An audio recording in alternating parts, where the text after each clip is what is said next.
വളരെ രുചിയുള്ള നല്ലൊരു ചിക്കൻ റെസിപ്പിയാണ് ഷെയർ ചെയ്യുന്നത്. അപ്പോൾ ഒരു തവണയെങ്കിലും ഇങ്ങനെ ഒന്ന് ട്രൈ ചെയ്ത് നോക്കുക. വളരെ ടേസ്റ്റിയാണ്. അപ്പോൾ ഇത് ഉണ്ടാക്കാനായിട്ട് ആദ്യം ഒരു പാനിലേക്ക് ഞാൻ 1.5 ടേബിൾ സ്പൂൺ വെളിച്ചെണ്ണ എടുത്തിട്ടുണ്ട്. അതിൽ 2.5 ടേബിൾ സ്പൂൺ മുളക് പൊടി, 1.5 ടേബിൾ സ്പൂൺ മല്ലിപ്പൊടി ചേർക്കുന്നുണ്ട്. പിന്നെ കുറച്ച് കറിവേപ്പില, 1 ടേബിൾ സ്പൂൺ ചിക്കൻ മസാല ചേർത്തിട്ടുണ്ട്. അതിനൊന്ന് മൂപ്പിച്ചെടുക്കുക. അതിനുശേഷം നമ്മൾ 3/4 കിലോ ചിക്കൻ എടുത്തിട്ടുണ്ട്. അതിനകത്തോട്ട് ഈ മസാല ചേർത്ത് കൊടുക്കുക. നന്നായിട്ട് മിക്സ് ചെയ്യുക. കൂടെ നമ്മൾ ഉപ്പും കൂടെ ചേർത്തിട്ട് ഒന്ന് മിക്സ് ചെയ്യുക. എന്നിട്ട് നമ്മൾ ഇതിന് 1 മണിക്കൂർ ഒന്ന് മാറ്റി വെക്കുക കേട്ടോ.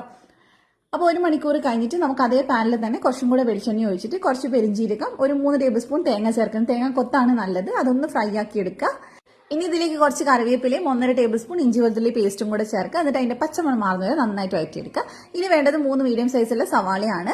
അത് കുറച്ച് ഉപ്പ് ഇട്ടിട്ട് നല്ലപോലെ വഴറ്റിയെടുക്കുക. അതാണ് മെയിൻ സ്റ്റെപ്പ്. നന്നായിട്ട് വഴറ്റിയതിന് ശേഷം കുറച്ച് തക്കാളി, നമ്മൾ ഒരു തക്കാളിയാണ് എടുത്തിട്ടുള്ളത്, അതും ചേർത്ത് ചിക്കനും ചേർത്തിട്ട് അടച്ചു വെച്ച് ഒരു 15 മിനിറ്റ് വേവിച്ചെടുക്കുക. അതിനുശേഷം നമുക്ക് കുറച്ച് മല്ലിയില ഇട്ടിട്ട് സെർവ് ചെയ്യാം. വളരെ ടേസ്റ്റിയാണ്. ട്രൈ ചെയ്ത് നോക്കുക. ഇഷ്ടമായിട്ട് ഫോളോ ചെയ്യുക. താങ്ക്